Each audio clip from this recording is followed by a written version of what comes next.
Well, hello, hello, hello. Welcome once again to another episode of Unzipping. If that's our first time here, I this is a series of videos I'm doing. The tagline is "It's like unboxing, but for PDFs." So the idea here is that I'm taking a look at some games that caught my eye at some point, but I never really had the chance to read them. So this is the first time I'm going to look at them and make some game design and graphic design commentary along the way. So today I chose Riverbend by Torthevic and Tertoleone. And I don't know anything about this game except for the fact that the cover is absolutely fantastic and it says fishing adventures. So I'm expecting a game about fishing, which by on itself it's pretty amazing. You have to agree. And what we're going to do today is we're going to take a look at the page where you can find it, and then see what the creators say about the game, and then go through it. It's not a review because, as I said, it's the first time I'm seeing the game, so I have no informed opinion. But it's more of a discovery. Together, we're going to take a first look at the game and provide some commentary and maybe some interest. It's the way I found to actually go through my library of games. There are some games that I've been wanting to at least read for some time, and also to spotlight independent creators in the TTRPG community that I think that deserve a chance. So I don't have a large audience yet, but I hope I can provide some insights on this little game that we have here. All right, so let's go. Let's do this.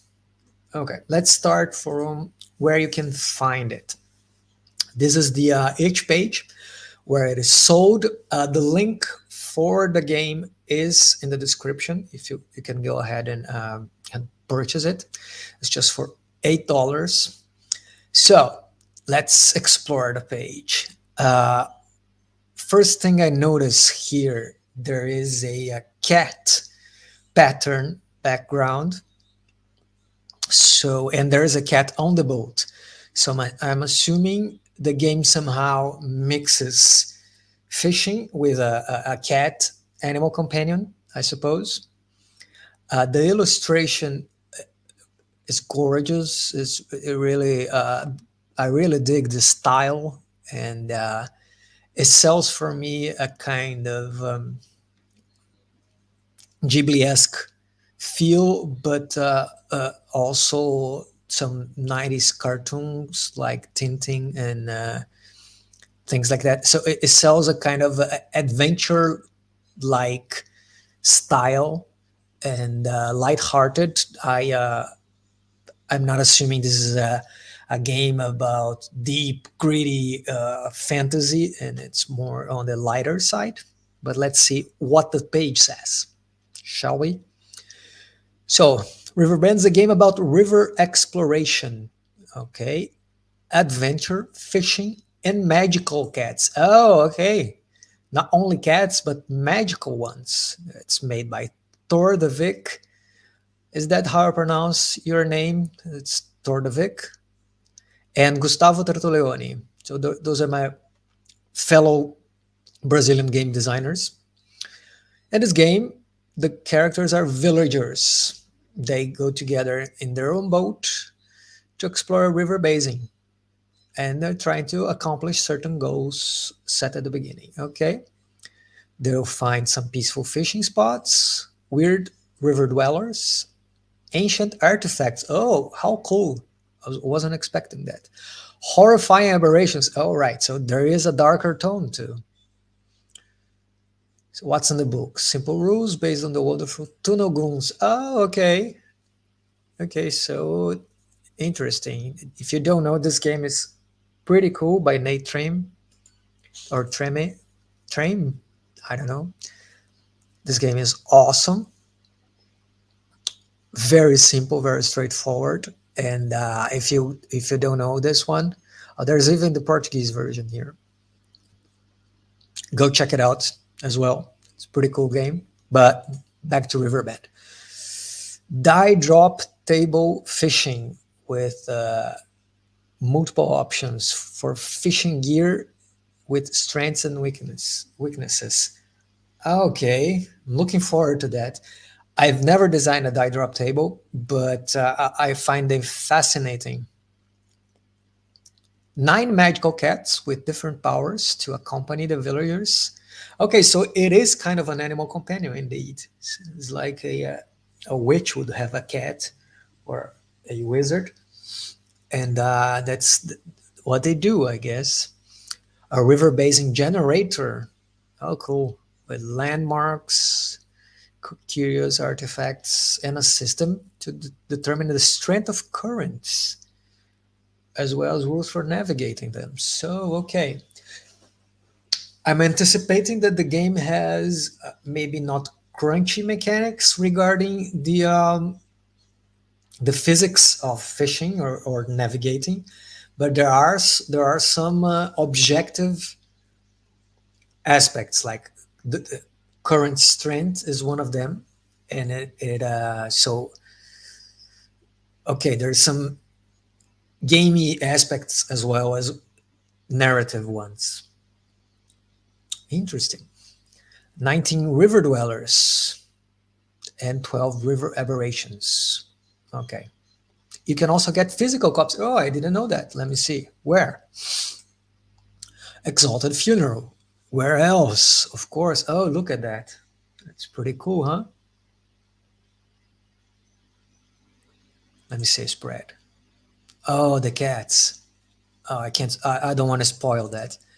But nice. Oh, nice tables. So for 17 bucks, you get both the PDF and the physical format. So that's a great deal. Check it out if you have the means to. Okay. Right. Now, there's a free demo if you want to take a look at it, a fishing spot. And but I do own this game. I claimed it 166 days ago, and I never opened it. I know. I'm sorry. I apologize. It's too many games. This is one of the reasons why I'm doing this series of videos. So I finally have the chance to take a look at it. Yep. So I pronounced it correct. Torthevic is a play on Victor, your name, Torthevic, right? Excellent. Cool. Welcome to the stream. Glad to have you here. Okay, so let's download it. It's 7 megabytes. It's a very light download. And there you have it. Okay, we're sitting at 44 pages. It's a streamlined game, medium-sized. For my personal reference, 44, it's medium-sized. 100 is a big game for me. 300 is, I can't. Unless it's like a lot of tables and art and it's very well spread out layout. It goes over my head beyond that. Okay, let's zoom. Do we benefit from a spread layout? Yes, we do. So let's go like this. All right. So what else can we infer here from the cover? There is a small cat here on the corner to, I think, to import the importance of the magical cat companions. It's probably a big part of the mechanics of the game. And as you can see, we have 2 adventurers. So it doesn't look, from the cover, it doesn't look like, in this particular case, a peaceful fishing adventure. There are strong currents and everything, but the adventurers themselves look well suited for the task.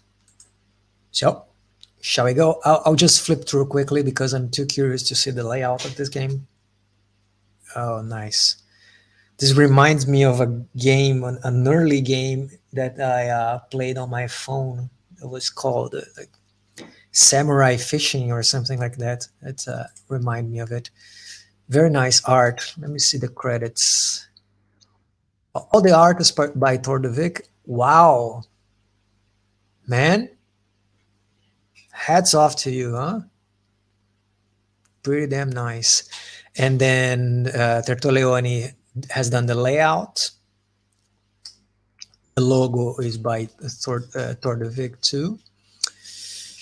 Okay, and let's go real quick. So there's an overview, the overview of the rules as well, character creation, weapons, creating the river basins, fishing equipment, all the equipment here, the boats, the cats.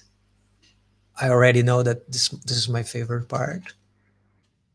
A nice spread layout here. That's absolutely gorgeous. And the artifacts. Okay, so tables for artifacts, landmarks, aberrations. Well, as an example, aberration here.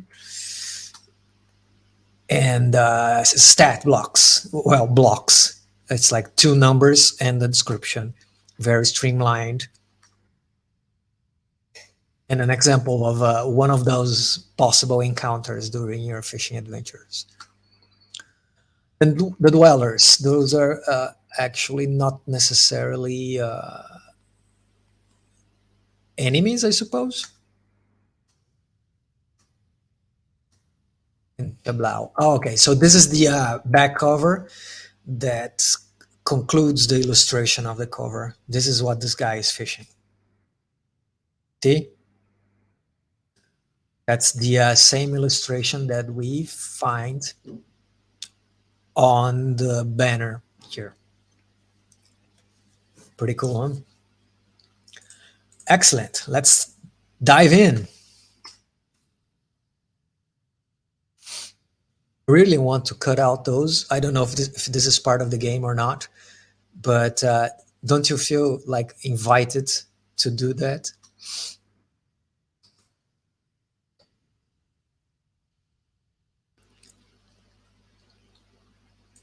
No problem at all. Your art is really amazing. I mean it. Okay, so some thanks. Okay, special thanks to Diogo Nogueira and Mateus Guax for review, and David Van Kemp for review mechanics and checking for grammar. Okay, it's always nice to count with people to check on your games and give this little bit of extra motivation, right? But what is this game? It's a minimalist game. As we see, it's inspired by Tonoguns. We're a bunch of villagers on a fishing quest. So what's the objective of the fishing quest? Food, explore water paths, hunt monsters, and maybe even look for lost artifacts. So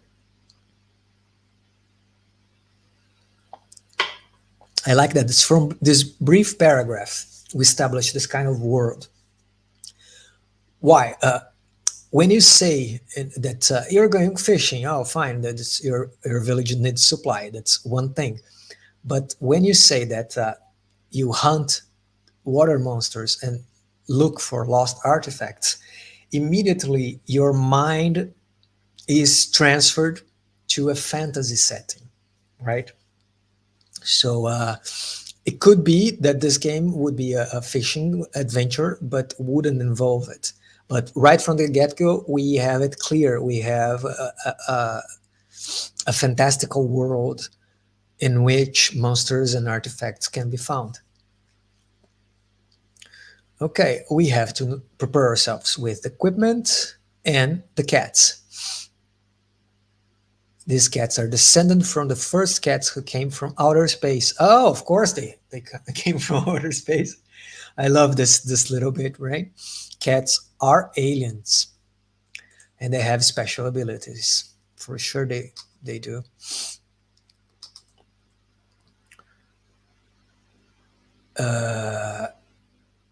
Play. How do we play? So we have a GM and the rest have the PCs. So the adventures take place on the water. while on the boat, it's always important to remember the equipment is inside the boat. The PC's fate lies at the river. Okay, very important information as well. It sets the expectation about the game, right? You may find if you don't have this right in the first page of instructions. Okay, you go on a river and then you go into a dungeon and then you go into the forest and to a city. No, this is a game about rivers and the adventures you find on them or in them, depending on the circumstances. So yeah, I like when games are unapologetic about what they are about. Right? You don't have to. Oh no, you can play anything. No, this game is about that. Very clear, very straightforward. I appreciate that. Right. How do we roll? To the six plus attribute, and you get have to beat difficulty. Standard, easy to understand. We have seen this before. We won't be a surprise for any experienced players. That's a 2d6 plus modifier versus target number. It's a very classic kind of mechanic. There is a set of four difficulties. Very straightforward. Okay. Now, what we have here is if it's a dangerous action, the difference between the difficulty and the roll is dealt as a damage to the PC's HP in case of failure. Okay, so there is an example. Appreciate that. I love when we have examples right below rules. So Kiki is doing something here. The difficulty is 8, but she rolls a 6 and she get injured, suffering 2 points of damage, which is the difference between 8 and 6. Very easy. Combat. It's a series of dangerous actions. It sure is.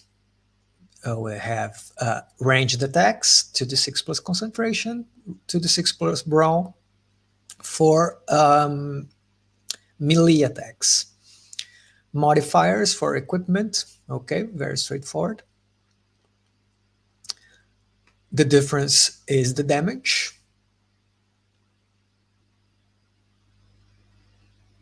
Okay, and a little line regarding initiative. Okay, so I wasn't expecting to be like in the first 2 pages of the game of a fishing game, nonetheless, to have combat rules. But since this is a Tunnel Goons inspired or hack, both, right? Inspired by and hacked from Tunnel Goons, I think it makes sense. And then there is what happens when your HP drops to 0. You roll 1d12. And, oh, okay. I like the 12. The PC Souls reincarnates a newborn kitten. Oh, I would try to die just to try and get a 12 on my hit point dropped roll. Recovering, rest, and possibility of a random encounter. Okay, this is very traditional game design. And fishing. Okay, now this comes for what, at least for me, is new territory. That's the honestly the first game about fishing that I have ever seen. That what brought me into this game, really. Inside, front, and back covers. Oh, so this is very smart. Okay, this is the drop die table, guys. That's the fish you may catch are those that here and here. Is it the same? I suppose. Yeah, it's the same. So you can have this as a spread printed out in your table. Am I assuming it right? And depends on the fishing equipment you use. Okay, because you can't get like a larger fish if you don't have the adequate equipment, I'm assuming. Very clever, very clever. Okay. Oh, there's a frog there. Ha, how cute. And okay, this rule determines the type of fish hooked and the number of potential catches. Okay, and we will learn more about that. So, but it's nice that right here in the start, you know that that's how you fish pretty much. And then you have the catch roll. You hook some of them, and then you roll for an action with the ability score determined by the species of fish hooked. Oh, like the large fish requires brown, medium, cunning, and smaller concentration. I like this a lot. I really dig when a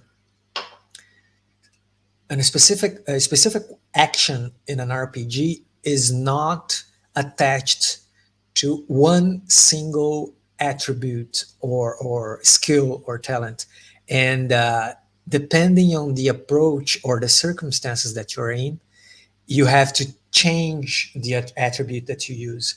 And this is a very clever use of the attributes of the game. Of course, it's a big fish. You need brawn, you need muscle. Uh, Very clever, and that helps. We didn't get to character creation yet, did we? It helps to balance the use of such attributes. If you fail, you damage your equipment. So it shows here that there is an aspect of resource management in a way. Difficulties defined by the GM.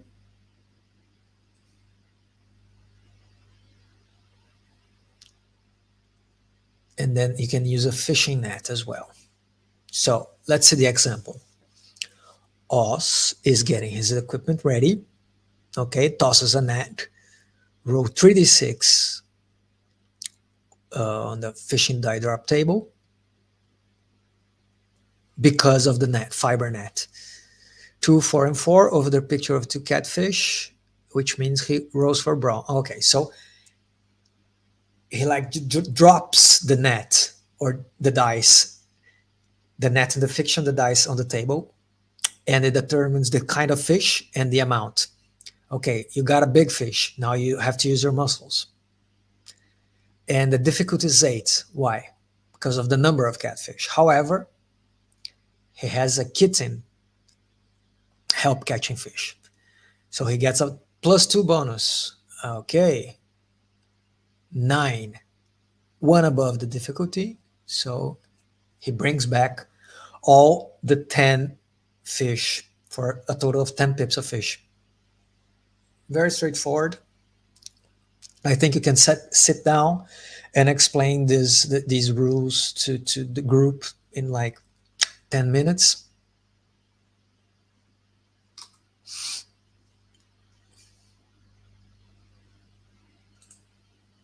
Combat's kind of mixed with dangerous actions. So we just put everything right there of the basics. Oh yeah, it makes sense, right? You're explaining the basic role, which is called dangerous action. And since combat is a combination of dangerous actions, it makes sense to just put them right below. Yeah. Now, fishing quests is an adventure in which the PCs navigate to complete 3 tasks chosen by them collectively or rolled on the fishing quest table. Oh, how nice. Okay. If the task is given by the elders of the village. When you are done, you get 1 experience point. For 5 XP, each PC. Oh, so the XP is group based. It's not individual. Love it. You can raise an ability score or your HPs. Excellent. So I really like the structure of this because you have the power or the chance to collectively agree on a fishing quest or roll. I would love to roll because maybe the elders of the village showed. And let's see, okay, as you might have heard a lot of people talking about it, you know those three questions of game design, right? What's your game about? How's your game about that? And how do you reward your players? I've recently been using a variation of those to evaluate my own games and the games I read. It's just like that. It goes like this. It's what behaviors does your game encourage? What tools do you offer the players to perform those behaviors? And what rewards do you grant your players for behaving the way you expected? So here we have the reward experience points. What are you rewarding? You're rewarding players for completing tasks. Now, this table, for me, before I even read it, is one of the most important of the game because this is establishing right here what the players are expected to do, to go after. And since you are giving experience points for the completion of those, you as a designer are telling players, if you do this, you're playing the game the way we designed it for, the way we expect players to do. So I assume from now, we're on page 10. This is the most important part of the game that is informing in practice what the game is about. Because let's say we have this cool introduction about you're going fishing, you have magical cats and everything. But if you go to the fishing quest table and the things that are shown here diverge from what is said before, there is this dissonance here. What's your game actually about? In practice, your game is going to be about this table. No matter how well you introduce the world or the things you think or you say your game is going to be, if you reward your players and you give tools to them to perform things that are different from the things that you said before, they are going to go after that. That's unless, of course, the GM fights against the system and goes in another way. So let's actually see what the game says here. So bring home 20 pips of fish. Okay, fishing is important. Map a river basin from point one to the shore. This is also true to what here, the first one, supply your village with food. Second one, map a river basin, goes straight with explore new water paths. So you see, the game is saying what is Riverbend, and it's confirming what it is by the tasks it rewards players from trying to achieve. And here's more. Help one village find the local aberrations lair. So there you go. Let's see. Hunt terrifying water monsters. Voila. You see, there's a consonance between the objective of the game and the rewards. Interact with 3 landmarks. This is a game about exploration. Defeat the aberration. Retrieve at least 3 interest things. So things, let's go back. Lost artifacts. See, that's a clue for you when you read a game that the game designer is actually in sync. Okay, negotiate with a village. So there is some diplomacy in the middle. Paint your village sign onto 3 landmarks, like exploration, exchange fish for other objects, with a river dweller. So this is incentivizing that you interact with people you find, people or creatures or beasts. Map,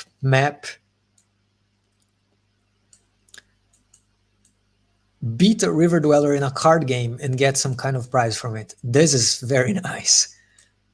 I really like this aspect of this reminds me of like Bilbo and Smeagol in the contest of how's it called? They play a game of charades. So inside games, inside of the adventures, you play a game against a different character. I find this fascinating.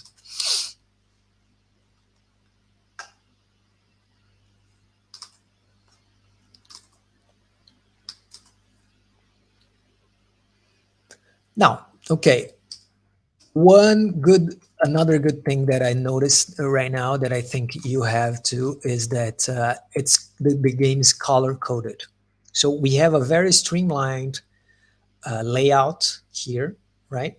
But you can see the basic introduction is on blue, and then the basic rules are in red. So you flipped pages, but you know that you are in the same kind of space. I'm looking at rules. Then you see a change in color. It goes to the steel because we're moving from the basic explanation of rules to character creation, right? So you don't need necessarily a flashy layout or anything like that, but a functional one that offers you guidance while reading, right? It's a very smart choice, very smart use of colors. And to set you in the mood, here's an awesome illustration of a potential character.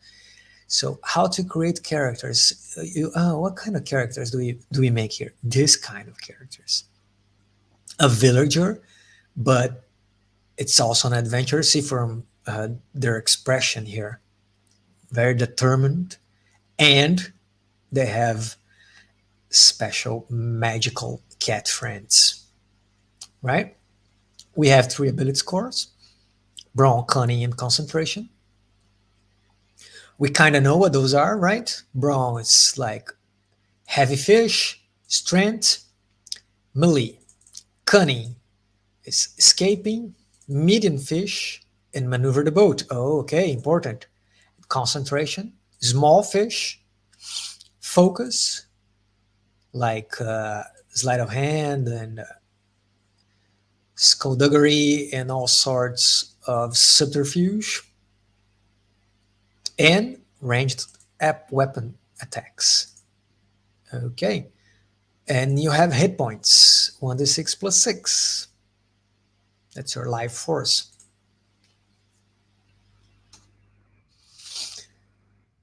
Finally, the group collectively must, you see, finally, that's it. That's character creation.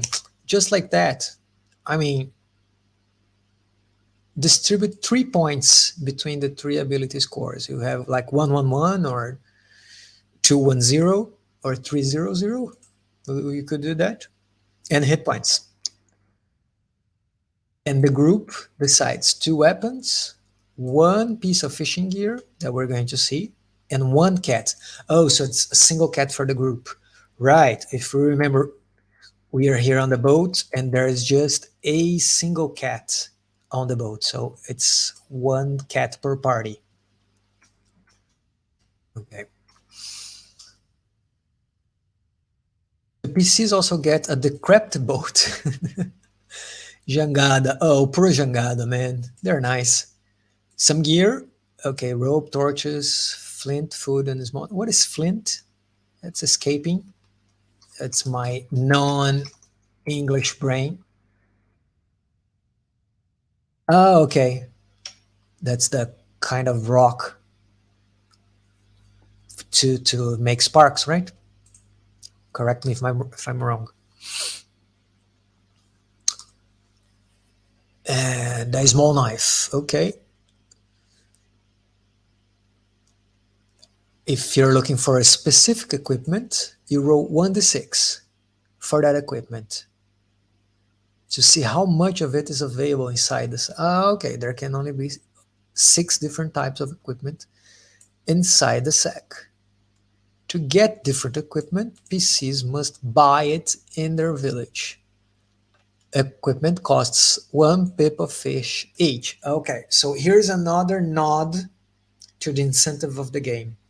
You gotta fish, right? If you need better equipment, you probably want to upgrade your boat at some point during your adventures. So you need fish as currency as well. Your village coexists with other villages in the surroundings. Sometimes they compete for the glory of hunting a monster. You're gonna find other fishing boats. Fine. PC's rivals. Oh, you have a rivals too. Interesting. NPCs. Okay, they compete, but they help. They might help. So as I can see here, there is not. It's not an adversarial relationship you have with a fellow neighboring villages. It's a competition, but you like you don't fight against each other, I suppose. Now, what we have as weapons, we have a sword. So this gives us a kind of mind space. That's it's not modern fantasy.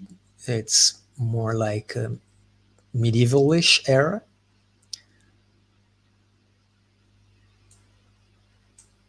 Yeah, bow and arrow, crossbow, javelin.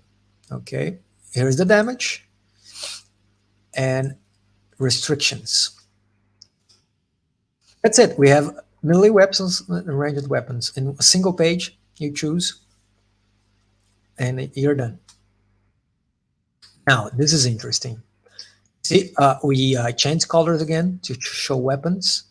So we moved from the teal to the purple, and now to this kind of golden color.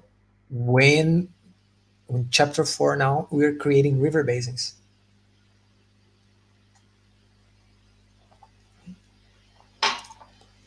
Not going to read it all, but I'm very curious to see how they managed to create a mechanic to like draw a river basin. So what do? We get a sheet of paper, number 1 at the top, in the center. So trace a horizontal line on the bottom of the paper and the number 20 on the bottom. So these points represent the village number 1 and the mouth of the river. Okay. Now you drop a bunch of dice, d4, d6, the 10, the 12, and the 20. So you do need, I assume, almost the complete set, except for the d8 to play this game. You drop this bunch of dice, circle around the dice, and note the number rolled. Oh, I guess, I don't know if you have seen, it's probably not exactly the same thing, but there are some tools online that people shared videos and whatnot with people dropping a bunch of dice on a piece of paper and then circle them to kind of make a map. I assume that's derivated from that. Let's see. Derived.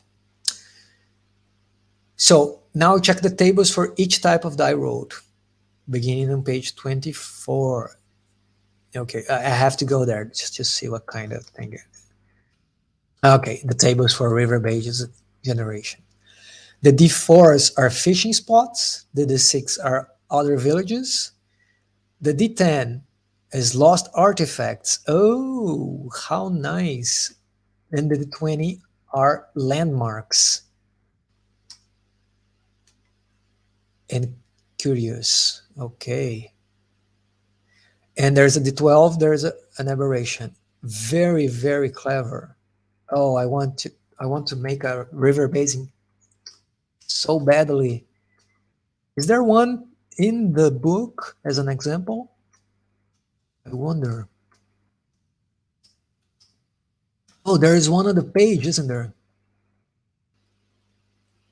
Fishing spot? No, that's the fishing spot only. Let's see.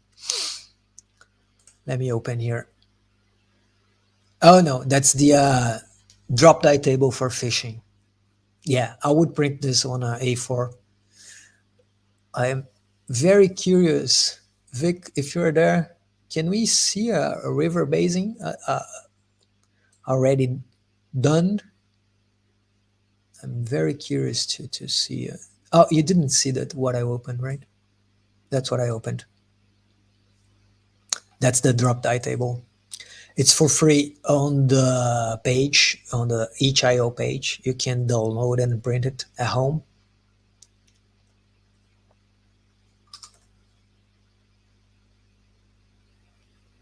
So if you have one, I don't know. I don't think you can drop YouTube. Just if you drop a link on the comments on YouTube, it gets marked as a spam, not by me, but by YouTube, so I can't see it.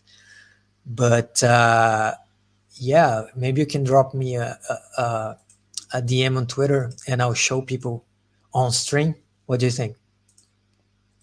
I hope my DMs here on Twitter. If you find it, don't want to pressure you. I'll continue exploring how to make the basing. And then after you drop all those dice and you circle them, you connect the circles with lines, starting from number 1, in such a way as the river streams down to 20. This is brilliant. Very good. And it is expected that the southernmost circles end up connected somehow to the river mouth. Yeah, okay, so what you're drawing really is you're drawing the course of the river. So how do we define the strength of the current? So if the lower point has a number less than the upper point, the stream is weak, easy. If it's higher, it's medium. If it's equal, it's strong or hard. So this is the rarest form. Now you can connect new river basins to the one that exists.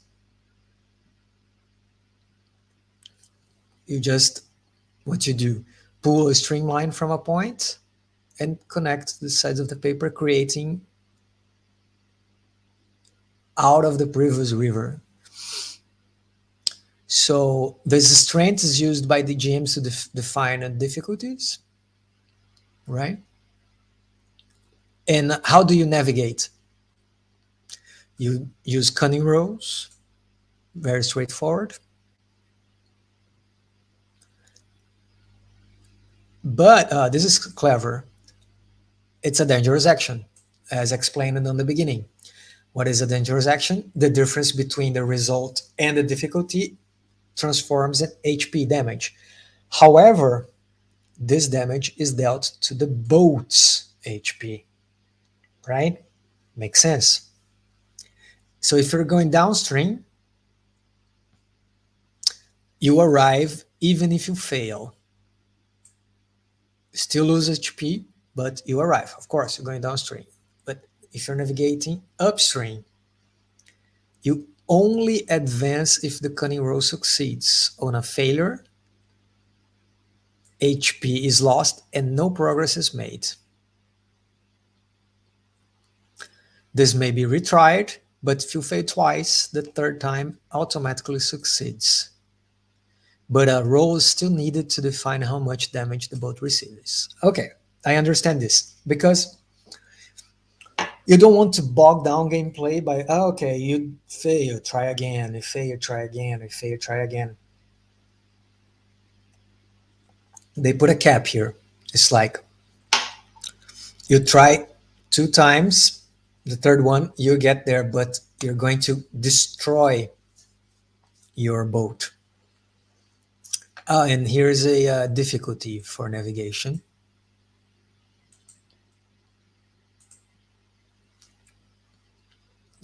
It's a very easy chart. I wonder if there is a like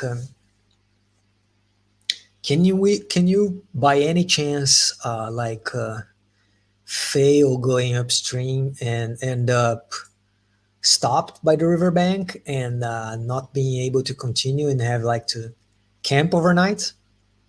I don't know if you do, because as the game says from the very beginning, it's supposed to be a game that you play on the river. So it makes sense that the decision here is to you arrive anyways, but you get some damage.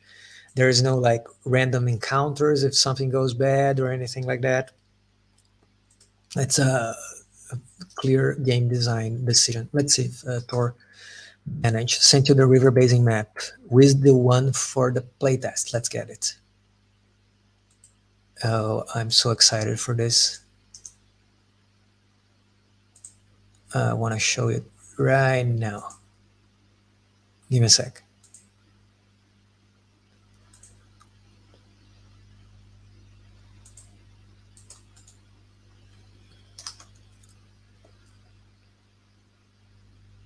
This is so cool.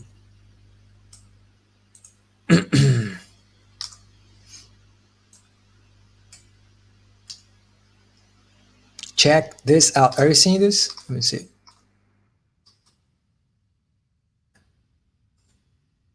There you go. Use this one for a playtest. Oh, this is very nice. Okay, let me zoom in.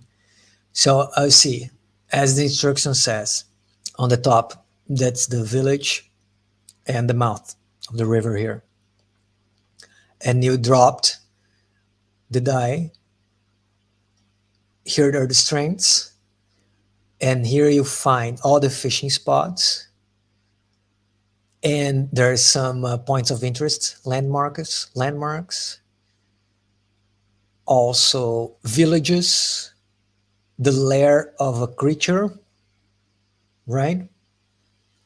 And just like that, with a single drop die roll, you create an adventure map. This is, I think that's, I haven't seen the cats yet, but so far this is my favorite part of the game. I love map making rules and tools. This is a very clever one. So you actually played here, right, Torn? That's super cool. Floating cargo. That's nice. Love it. Really cool. Thanks for sending it, Tor. I hope it wasn't too much trouble. Now, about fish and fishing.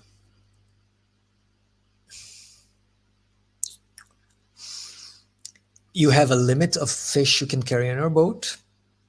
And, oh, you have two cunarés. How nice. And piranhas. And there is a conversion to like the currency. As we said, fish is always also currency here. Okay, to begin fishing, we go to the fishing spot and roll on the fishing die drop table. Each river basin can have its own fishing die drop table. Okay. We already know that it can cause damage to the equipment. Describe the whole thing in a dramatic, funny, or terrifying way.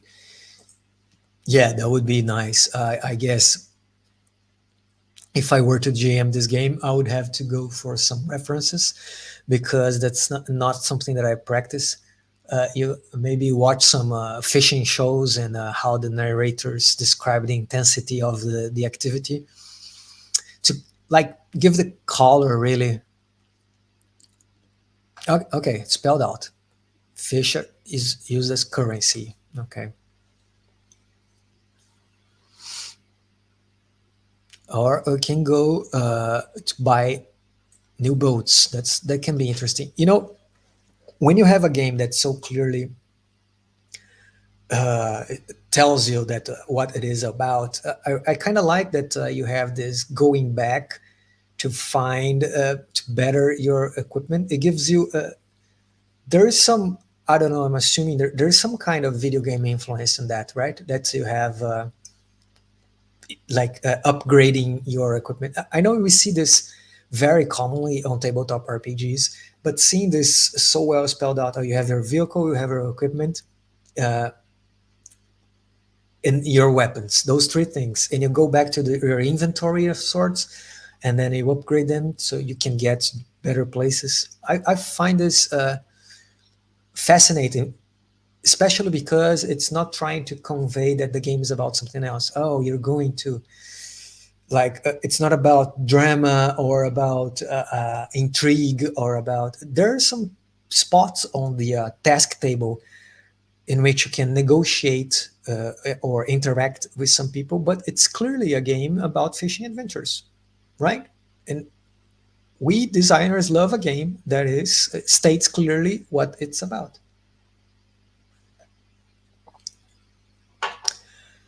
I know I say this to most games I read, but I would love to play it solo. I mean, I don't know if you guys plan it, any kind of a solo supplement for that, but I see this as a perfect game to play solo. Given the rules as they are, and since you already have all those random tables by the end of the book, I I can assume that I could play it solo as is. Maybe a game master emulator to determine some NPC reactions or something like that. But other than that, I mean, I can open this PDF and create my basing and my character and go exploring by myself easily. Honestly, very, because it's so structured. I think that games that have this gameplay loop very well defined, they tend to be easier to be adapted to GMless or solo gameplay, right? Because you know the steps you have to go, and yeah, I could just open it up and play.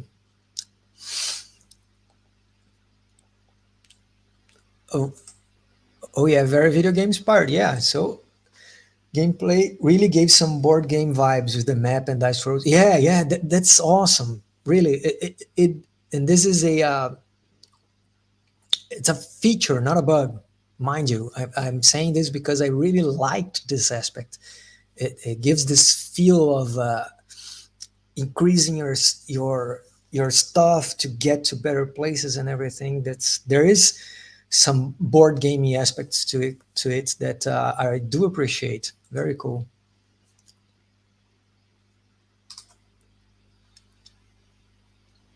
Now, fishing equipment. What do we have here? The rods, dinosaur bone rod. Oh, I want one of those. Oh, and of course, they all have HP because you can suffer damage to your equipment if you fail your fishing rolls.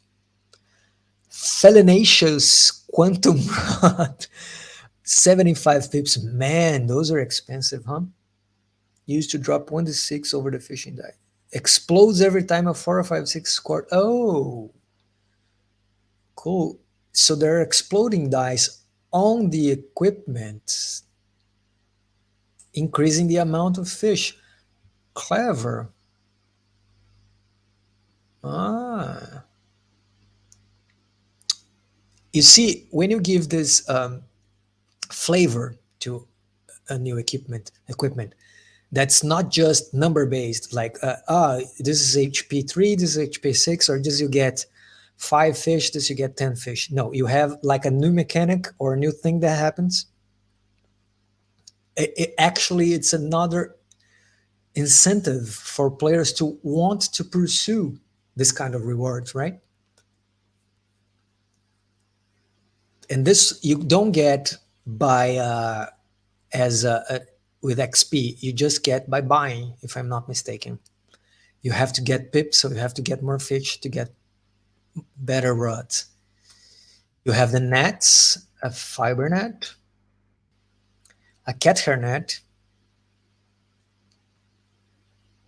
It increases the difficulty, but you drop 3 to 6, and a thundercloth net. The difficulty to catch any fish is always easy. Oh, okay. So once you get to a thundercloth net, you are very well. Fishing spears. Why would I use that? You use 1d4. Why? Because you can have two different ability scores combined to catch to the catch rope. This is clever, right? Okay, it's cheaper. It has low HP. It's just 1d4, but you can combine ability scores.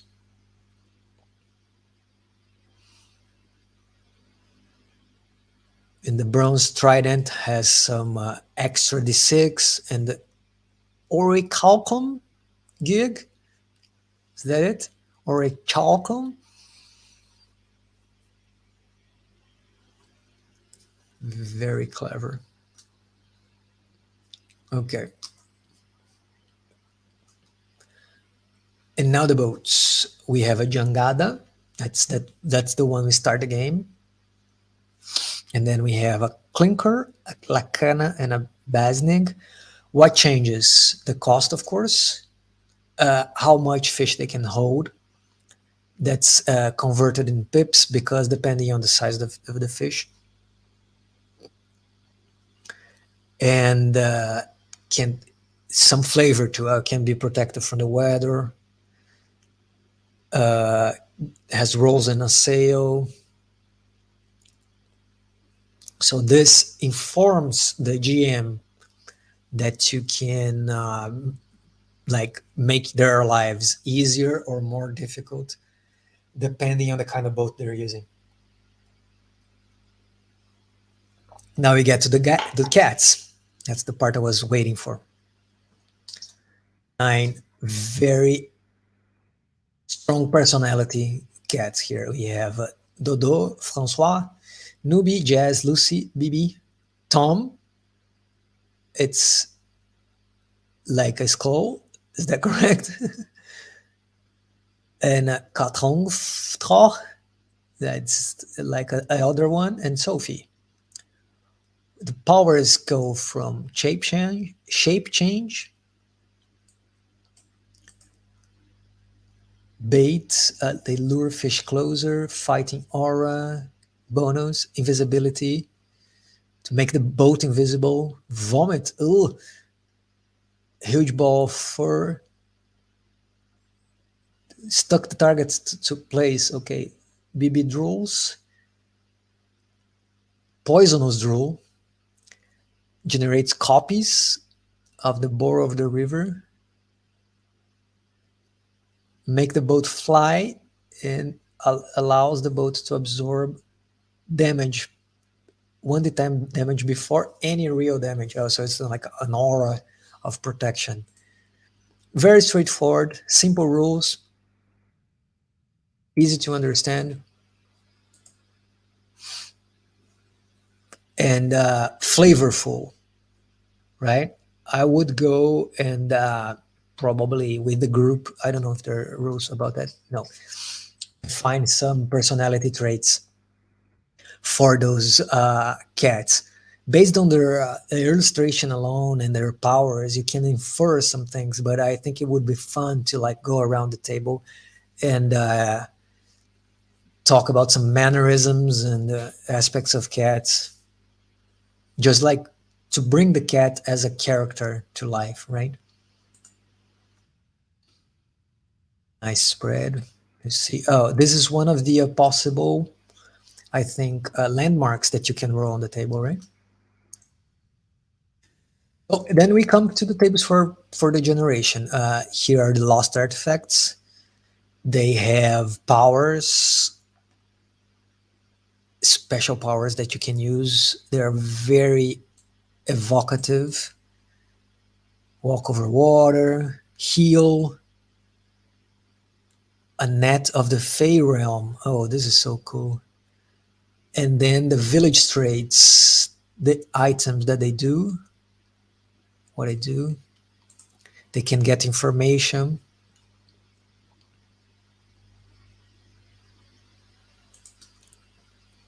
Now the landmarks, you have 3d20. Okay.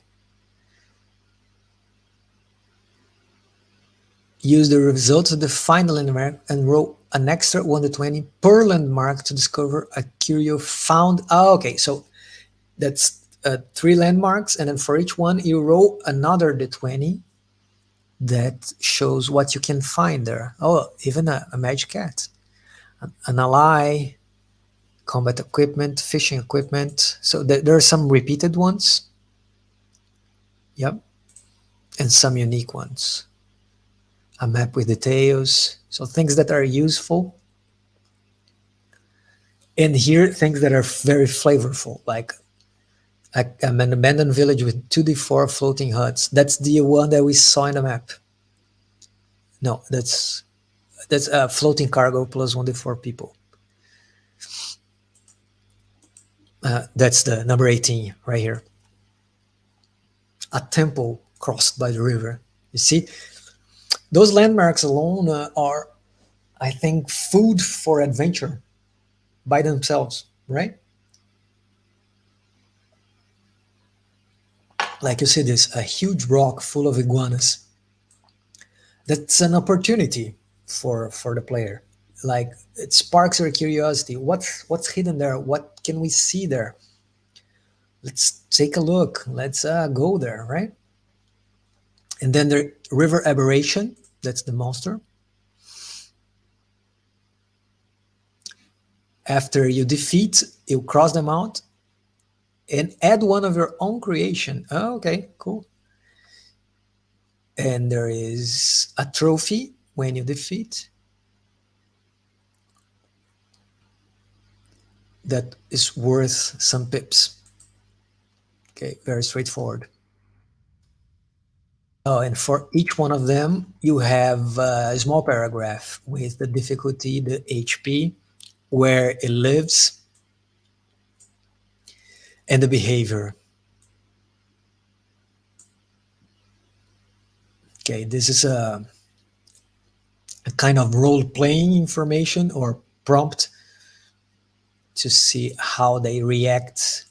So there you go. If you have something for like that for the dwellers as well, you can play this game solo, as is. And there's a space for you to fill out, to create your own. You can, it's just like set an amount of HP you can base on the ones that already exist and describe a layer and a behavior from your own mind, or maybe from the places you find during your adventures, right? You can say that one of the places you visited turns out to be the lair of an aberration. Why not? And then do dwellers. Let's see how they differentiate each other.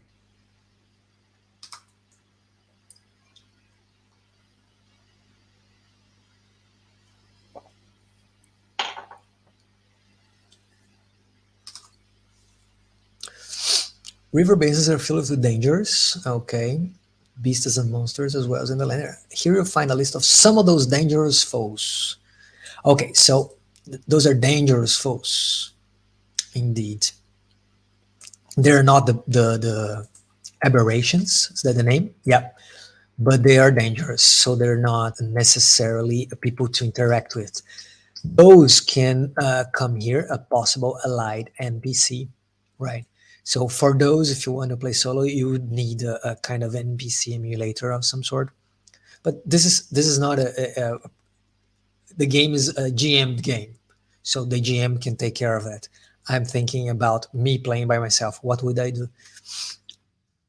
Here now you have all the dwellers. What happens here? When you arrive at a new location, a random encounter roll is needed.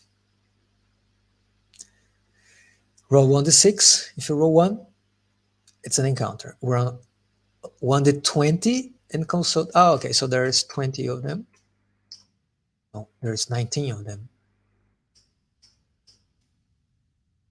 And consult the list below. If the d20 results in 20, roll again and double the number of foes. Ooh, I see.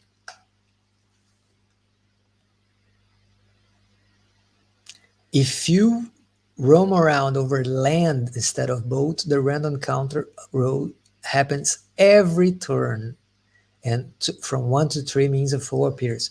Okay, this, if it wasn't clear for you up to until now, this is the game designer saying, dude, stay on the river, right?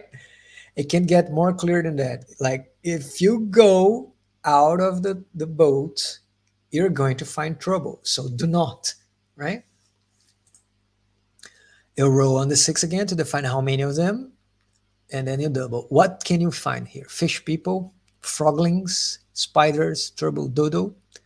Oh, the dodo, I love him. Peacock, psychedelic peacock with powers of hypnotizing. Cobra Kai, ninja mantis, dragon flighter, so huge dragonflies with draconic traits. Okay. Goody goosey, goose humanoids who love singing. Oh, but so badly that their voice can cause boats to suffer them. Oh my god, this is awesome. Torthevic, I really want like a just an art book of this game, man. If you, I don't think you draw all 19 of them, but the art is so evocative that you can just like look at them and feel inspired, right? Crazy gold digger, that's a human. Malaria, oh, I see what you did there. Betty crawler, so humanoids with bat traits. Water tiger, that's this guy. Oh no, this is Haka the albino two-headed tiger. There's another one.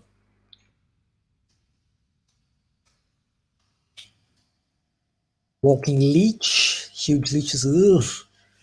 Hoggy pirate, this dude. Trying to steal. Oh, they're not nice. Flying anaconda, man, this is a nightmare. Bearing two pairs of wings. Scorpion marauders, humanoids with scorpion traits, I assume. Terrifying, very violent. Stealing. Noisy tortoisey.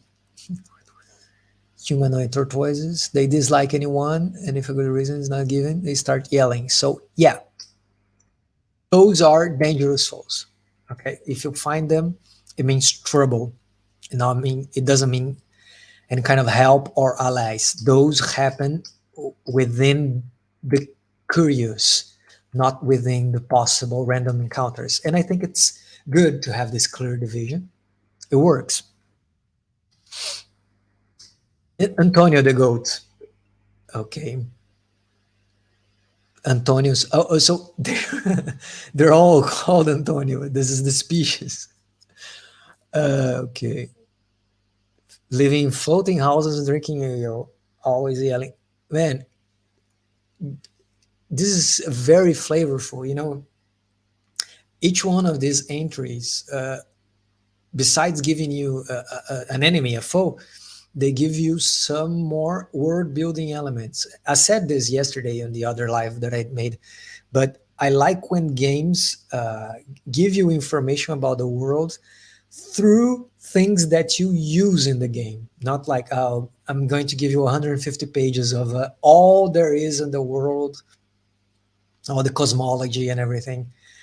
No, I'm going to give you a table of 19 possible encounters. And then within this table, I established that there is a land of Antonio goats that drink ale in floating houses. Isn't that amazing? I mean, that's how I like to see world building done.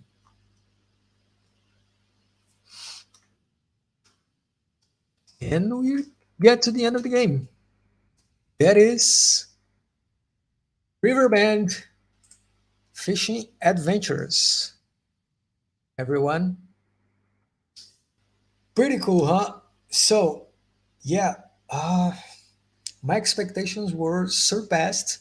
I think the game is very well done, minimalistic in the rules, but very profuse in flavor, especially giving these elements of fantasy together with the elements of gamification of the fishing aspect of it. And man, those map creation is just, this sold me. instantly. I mean, even if you don't have the drawing skills of the Torthevic, you can come up with just a few scratches and a pencil of paper, and you can come up with a very evocative map that you have like room for adventure for a long time, especially because you have landmarks and folks that you can find along the way, dwellers, you have a beast to defeat. I mean, whole package. And all that followed by a magic cat. So yeah, very well done. If you want to buy a game, the link's down below in the description, but I'll also drop it here on the chat. And let me show it here for you as well.